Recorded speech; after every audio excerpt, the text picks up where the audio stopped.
So how can we maintain a Christian-centered spiritual focus in a world increasingly blurred by political chaos? Fortunately, the Bible is no stranger to such chaos. And there are many incidences of heroic biblical figures lived in times of tremendous political turmoil and upheaval. And today we'll look at the prophet Daniel, was just such a person. And in the book of Daniel, in the 6th chapter, we find a powerful story that reveals the 4 key lessons on how to stay spiritually focused in chaotic political times. And the first thing is to talk about goodness, respect, and persecution. Daniel 6 begins with King Darius causing chaos in the government of the freshly conquered Babylon. So we can turn to Daniel 6, verses 1 to 5.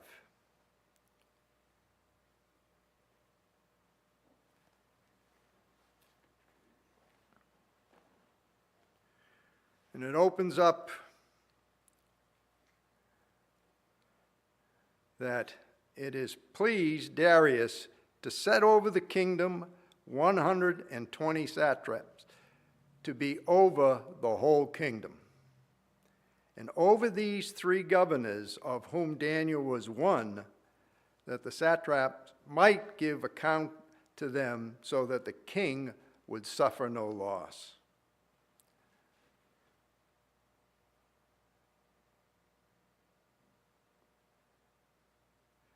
Then this Daniel distinguished himself above the governors and the satraps because an excellent spirit was in him, and the king thought to settle him over the whole realm.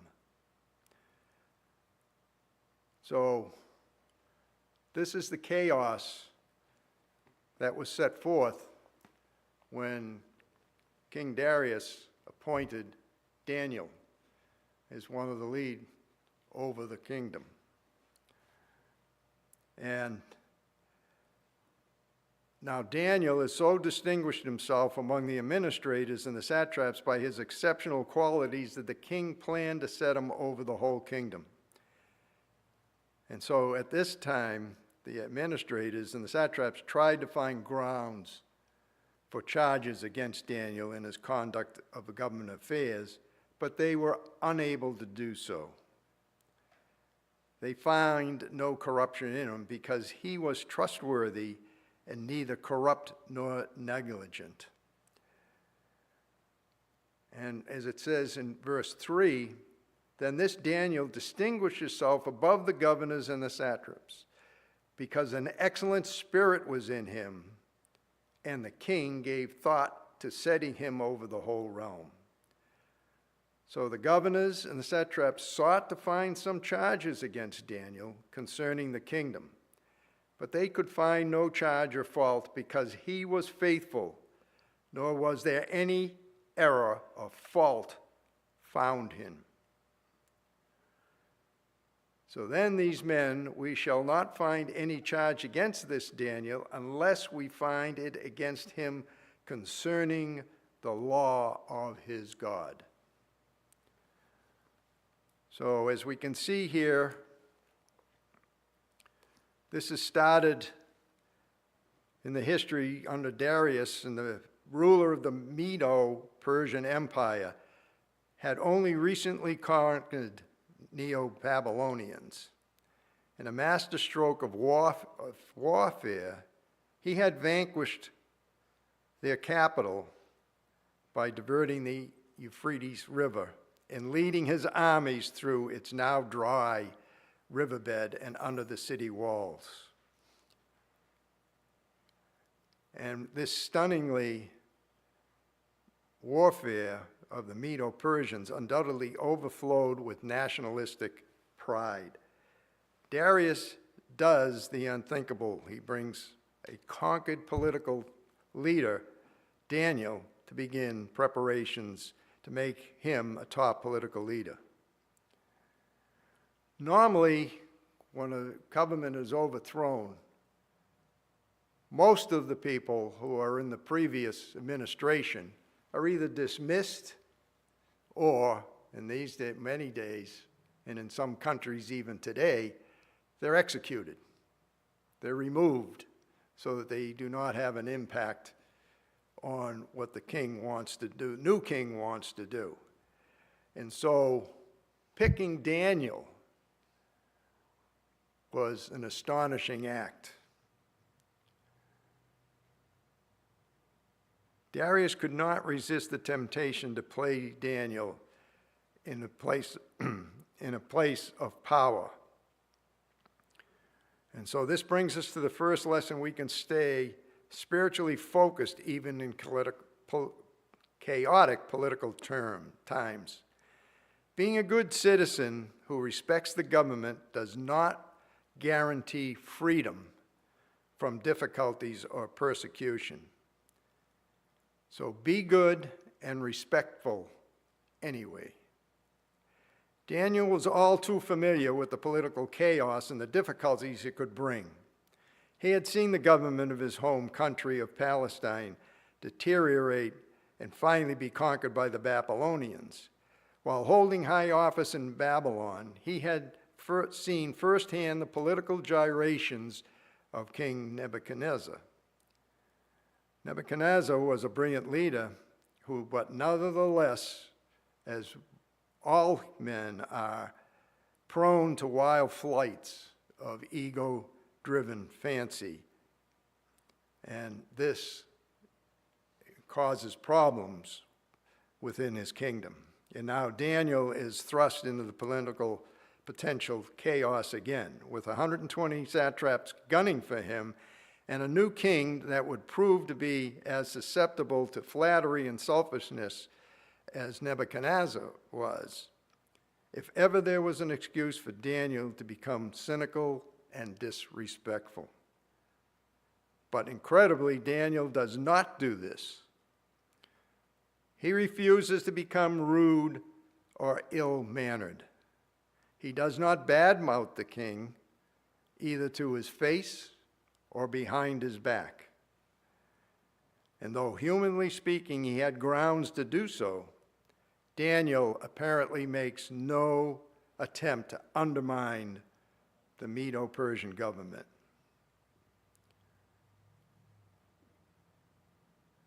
Instead, Daniel does the seemingly impossible. He serves the government with integrity and respect. He becomes a good citizen. He executes his work skillfully, serving the empire's administration with courtesy and civility, knowing full well that it could turn against him. So how different from how some Christians today respond to political adversity. Too many Christians, when confronted with political directions they disagree with, become abusive and disrespectful. We even talked that a little bit in our Sabbath school lesson today when we were talking about where selfishness and conceit and wants to undermine the government of God. We disobey him. Today, Christians, when confronted with political directions they disagree with, become abusive and disrespectful. Politicians are called derogatory names. Social media posts become pathways for scornful, belittling comments. Previously decorous Christians repeatedly become sharp, cutting, and cynical. Last week, we had many examples in the last year with the present administration of what it has been doing in this country and the discourse and the chaos that's being created. Daniel's example makes it clear that disagreement with political decisions, even profound disagreements, as Daniel undoubtedly had with both the Babylonian and the Medo-Persian governments, should not lead us to disparage or disrespect political leaders. While there may be times when pushing back against government decisions is essential, goodness and respect should remain the order of the day.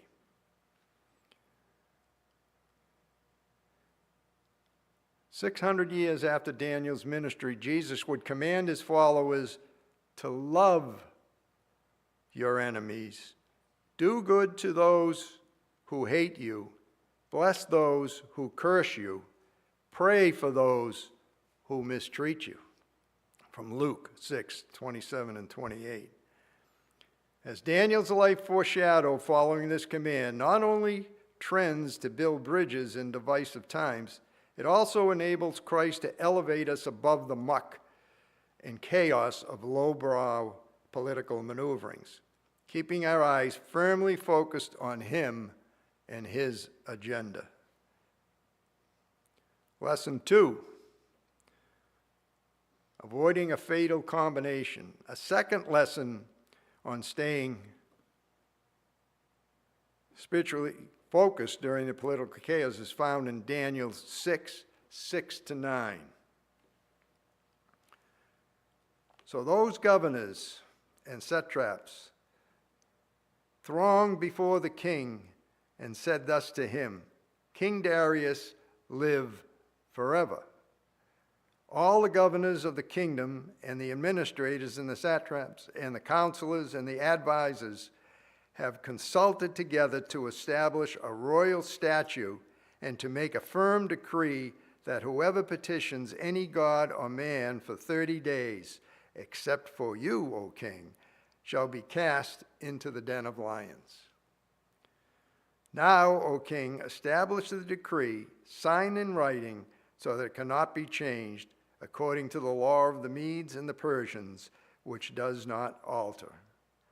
Therefore King Darius signed the written decree."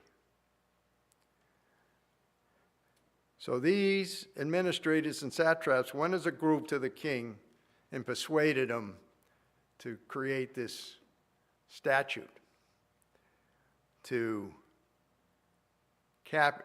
trapped Daniel.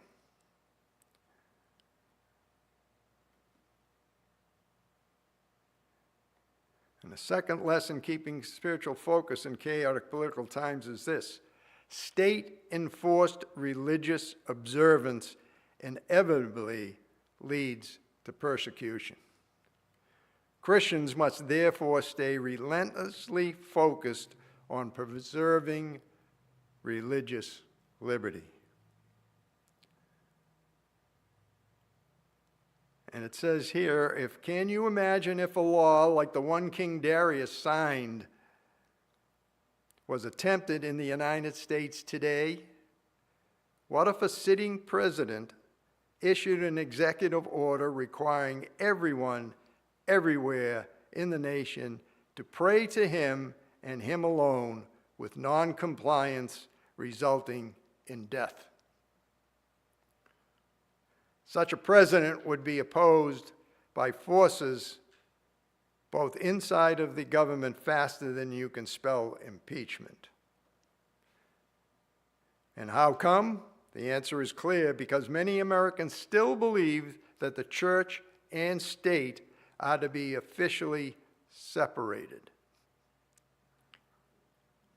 From the time of the founders till now, it has been largely recognized that when a government uses the rule of law to enforce religious practice, either by stopping religious observance or enforcing religious observances, it leads to discord, rebellion, and ultimate persecution. But alarmingly, recent events, as some we heard last week, and one more I'm going to mention this morning, recent events indicate that a disturbing number of Christians, apparently taking a page from the satraps of old, are having second thoughts about maintaining a wall of separation between church and state. And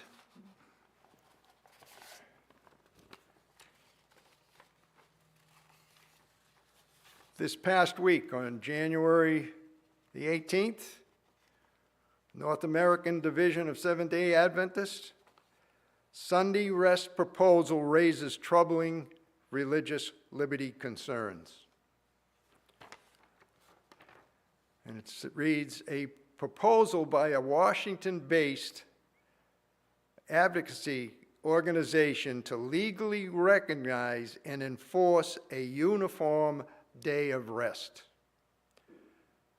Times are close. Represents a disturbing disregard for religious freedom of all Americans. The Heritage Foundation's document, Saving America by Saving the Family, calls for states and local municipalities to restrict commercial activities on Sunday as a way to promote spiritual engagement and provide a regular day of relaxation for American workers. Seventh-day Adventists believe all people have been created in God's image with the freedom to worship according to the dictates of their conscience. For more than 160 years, the church has forcibly advocated against any form of Sunday law. Adventists have always understood these laws, whether at the local, state, or federal level, as attempts to compel conscience, even when they are defended or pretextual sexual grounds, such as promoting the health of communities and families. This new proposal for a uniform day of rest is irreconcilable with America's rich heritage of protecting the religious freedom of all citizens. Regardless of their religious beliefs or non-belief, it represents a dangerous desire to use state power to advance religious objectives. Restricting commercial activities on Sunday also raised serious practical concerns for members of those faiths do not worship on Sunday, including Seventh-day Adventists, Orthodox Jews. Sunday laws run counter to the First Amendment to the U.S. Constitution, which preserves religious freedom for all Americans by requiring the government to remain neutral between different religious faiths. Our church leaders in the North American Division and the Union conferences will continue to uphold the banner of truth and religious liberty, firmly opposing this proposal and any similar measures.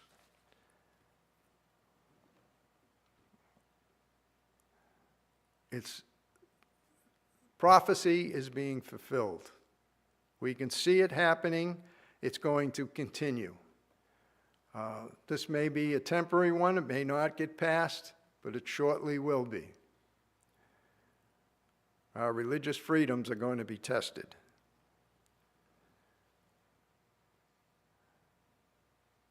The disturbing decline of national morality, such as Christians say, and seemingly endless inroads of particularly sexual immorality, has made into education, media, and daily discourse, mean that the drastic measures must be taken.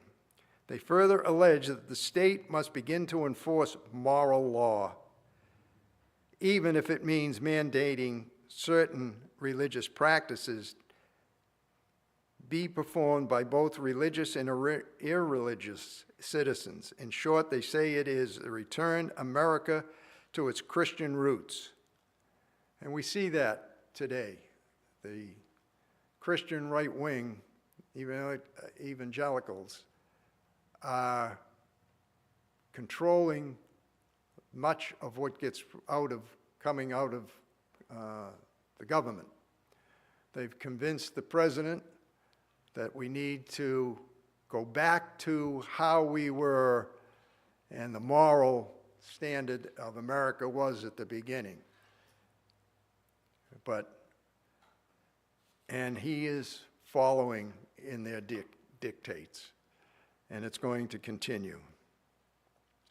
It is undoubtedly true that Christians are called by God to vote as he would vote if he was in their shoes. Christians, furthermore, have historically formed an indispensable part of the conscience of our nation, praying and working ardently for the protection and success of religious freedom. And we must continue these things, helping our country to maintain its basic moral fiber by all appropriate means. But that's the key phrase, by all appropriate means. For history has shown repeatedly that highly inappropriate means by which the church can seek the power of state to enforce its agenda. So we need to avoid the inappropriate. To avoid engaging in inappropriate means, Christians today would do well to remember at least 3 points. First, America, some of us may not have known this or really believed it, but first, America was never founded as a Christian nation. In fact, only a handful of the founders were what could be called evangelical Christians. The majority instead were deists. Deist religious views varied, but in general, a deist believed in a divine creator, not to be confused with the biblical creator of the book of Genesis, and certainly not with Jesus Christ. Deists believed that there was a creator that formed, might even believe that God was at the hand of creating the country. But after that, deists believe that Jesus wasn't even existent and that there was no power by God over what was going to happen. It was going to happen by happenstance. And we know that that's not true.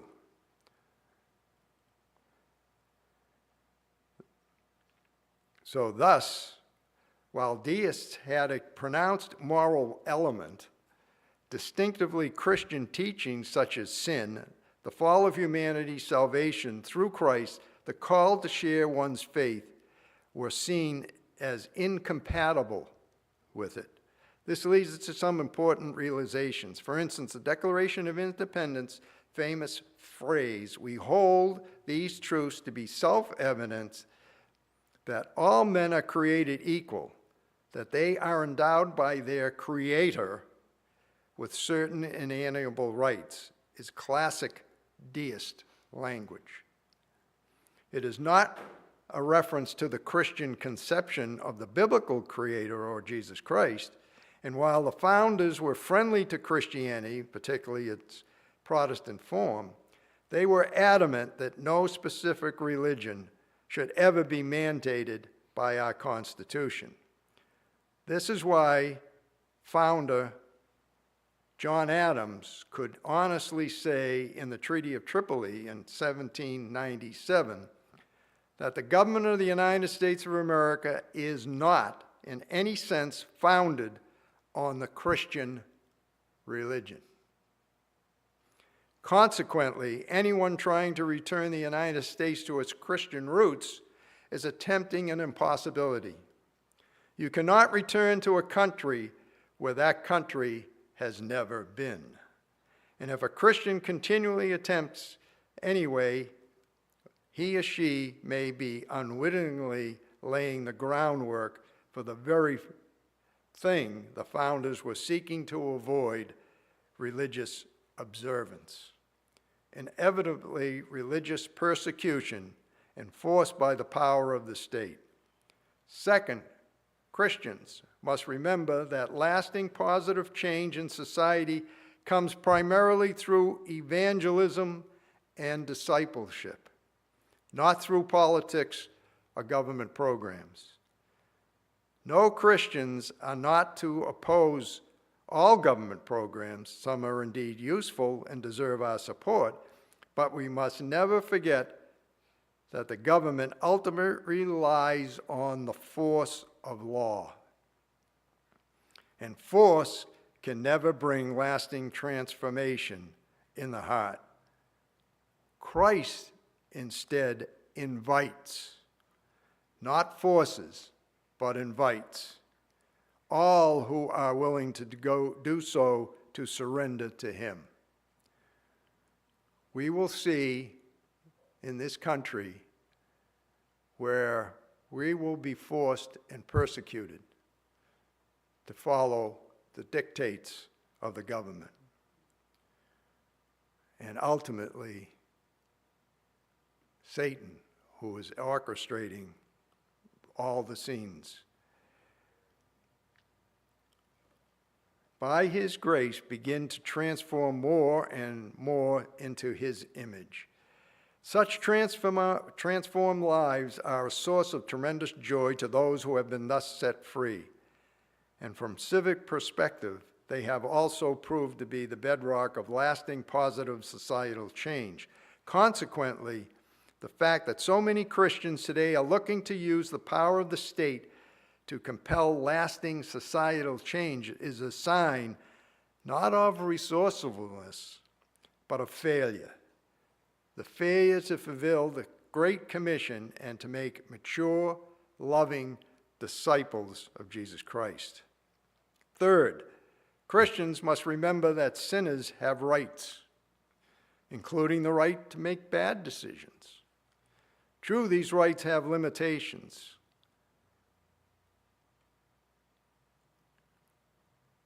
We're free of harm that we cannot kill or steal. We understand those. And right to force Christians to promote immorality in Christian institutions or Christians' personal lives or homes. More on this later on. But Christians must nevertheless be exceedingly careful in how and what extent they seek to enforce personal morality on other citizens. Religious liberty, including the liberty to not be religious, must be maintained if true freedom is to endure in our nation. Obviously, preserving this wall of separation between church and state can be complex and difficult. Maintaining a society that is sufficiently moral to preserve public peace, while at the same time preserving citizens' rights to not be moral within constitutional limits, if they so choose, is a balancing act like no other. May God grant us and our government leaders the insight to encourage a sufficiently robust moral standard while avoiding a theocracy.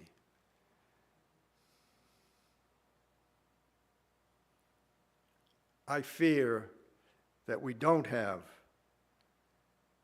the strength of our moral characters of our government leaders at the moment is sufficiently to protect us. The third lesson, a respectful lack of concession.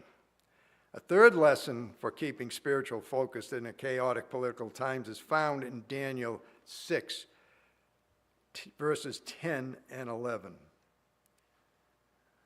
Now, when Daniel knew that the writing was signed, he went home, and in his upper room, with his window open toward Jerusalem, he knelt down on his knees 3 times that day and prayed and gave thanks before his God, as was his custom since early days. Then these men assembled and found Daniel praying and making supplications before his God.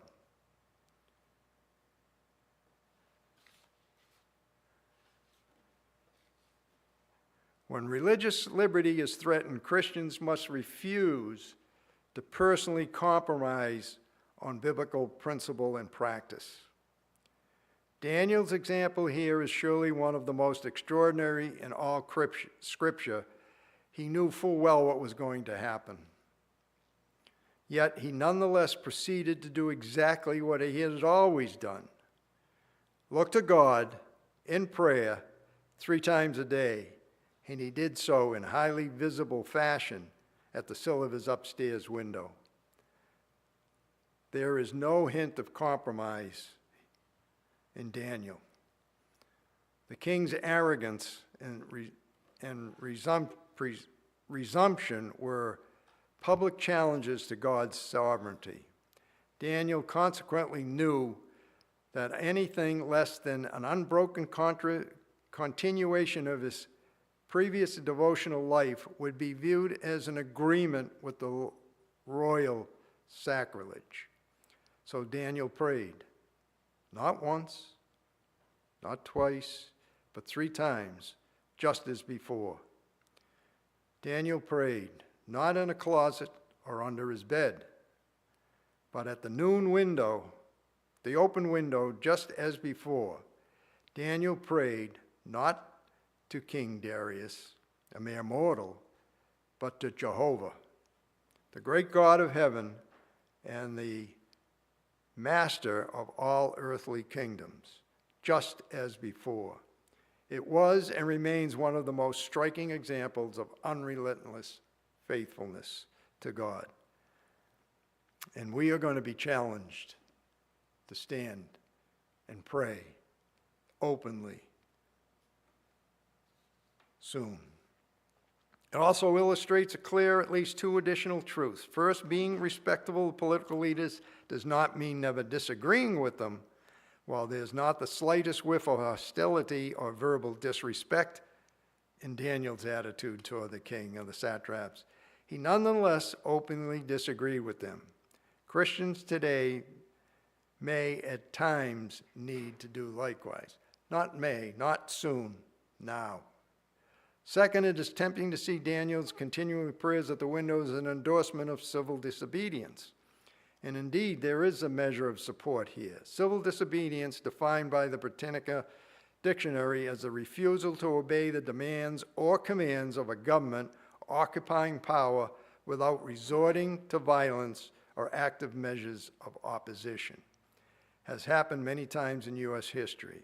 And as Daniel's stories confirms, there are times it is called for. In recent memory, for instance, the U.S. government has exerted significant public pressure on Christians and their institutions to promote sexual morals that violate Scripture.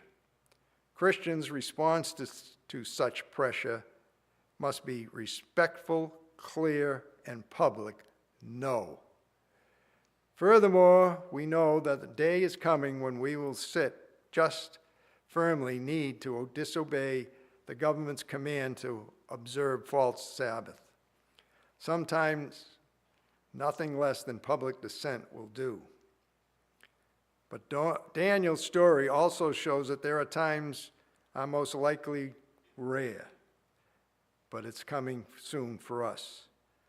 And Daniel disagreed with public policy. He maintained a high moral standards while using other less public means to deal with the problem. We must therefore pray for God's wisdom to know when to head for the upper room to pray and when to pursue uncompromising obedience to God through other, more discreet ways. Lesson 4, hope in the dark times. Daniel's boldness inspired his enemies to take swift action. His prayers were reported to the king, and immediately Darius panicked.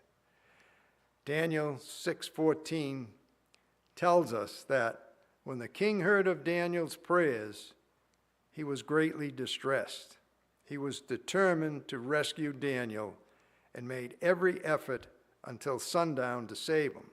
But not even a king was allowed to reverse a Medo-Persian law, no matter how foolish its unintended consequences turned out to be.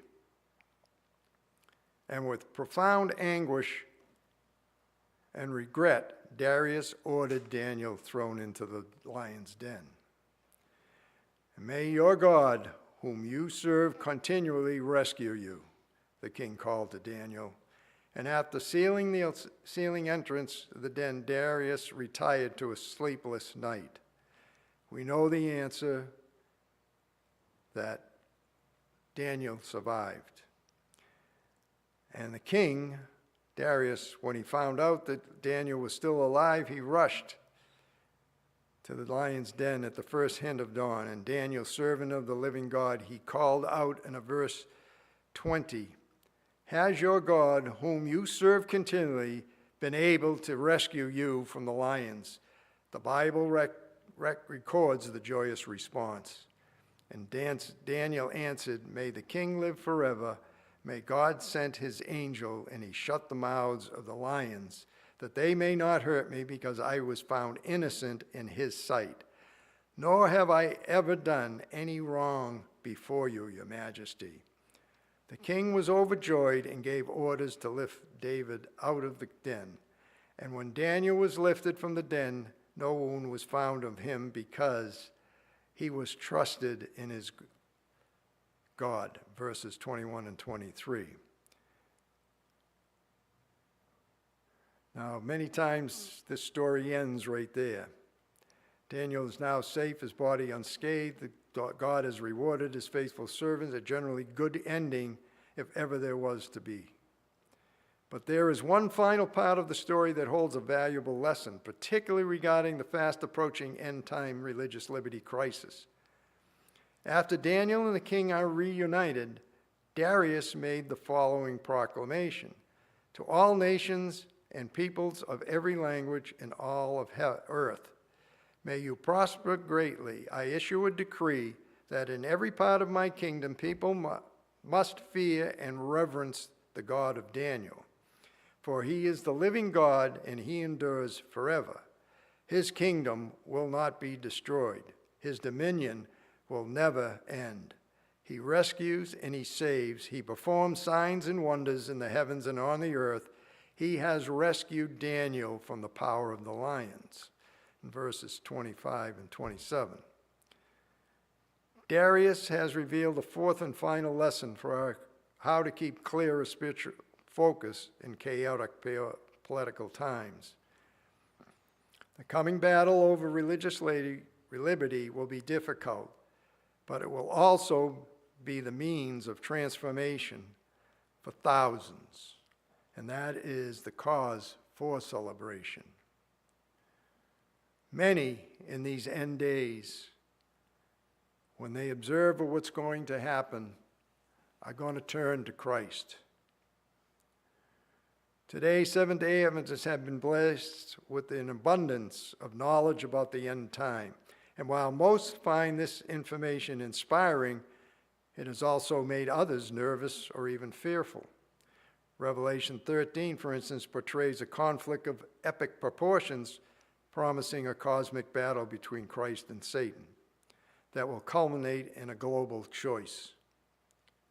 We will receive the mark of the beast, worshiping in his way on this day, or we will receive the seal of God, worshiping in his way on his day. The beast powers will attack religious liberty as never before, and ultimately, that liberty will be vanished. Those days will indeed be difficult ones. But the story of Darius does give us some encouragement. Regardless of how dark the days will be, they will also be a time of widespread conversion to Christ, the likes of which the world has never seen. And Revelation 18 speaks of the gospel of Christ going with such force in those days that the entire planet is lit up with its splendor. Furthermore, in the great controversy, pages 611 and 612, we find the following encouragement. The great work of the gospel is not to close with less manifestation of the power of God that marked its opening servants of God. With their faces lighted up and shining with holy consecration, will hasten from place to place to proclaim the messages from heaven. By thousands of voices all over the earth, the warning will be given. Miracles will be wrought, the sick will be healed, the signs and wonders will follow the believers. Now the rays of light penetrate everywhere. The truth is seen in its darkness, and the honest children of God sever the bands with which held them. Family connections, church relations are powerless to stop them. Truth is more precious than all besides. Notwithstanding the agencies combined against the truth, is a large number that take their stand upon the Lord's side. So let us not dread the coming crisis. Though it will be difficult, it will also be the finest hour of God's church. Thousands upon thousands will choose Jesus. People from all walks of life will leave Satan's ranks and join heaven at the prophetic 11th hour. It will be quite simple, one of the most incredible times to be alive in all of Earth's history.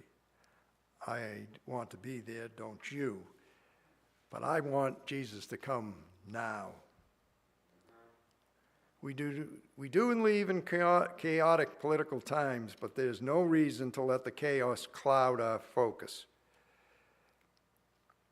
His word. We can instead let the lessons of Daniel and Darius remind us that spiritual clarity can still be found, and just as God has been faithful in the past, he can be trusted to carry us safely through the crisis that lies ahead. May God's Spirit fill and guide us as we navigate these turbulent times. And Ellen Wright wrote in Testimonies to the Church, Volume 9, "Hearken unto me, ye that know righteousness, the people in whose heart is my law. Fear ye not the reproach of men, neither be afraid of their revilings. For the moth shall eat them up like a garment, and the worm shall eat them like wool. But my salvation shall be forever, and my righteousness shall not be abolished." Isaiah 51, verses 7, 8, and 6. So my brothers and sisters, times are upon us, and the times are going to be difficult, but we need to stand up for Jesus. We need to spread the gospel, however that may be. Maybe knocking on doors, maybe handing out leaflets, but it's standing on the corner and preaching the word of God. Because we're all going to be tested, and I hope that we all have those scripture verses memory to how we're going to withstand the times of trouble. Dear Lord, bless us and watch over us.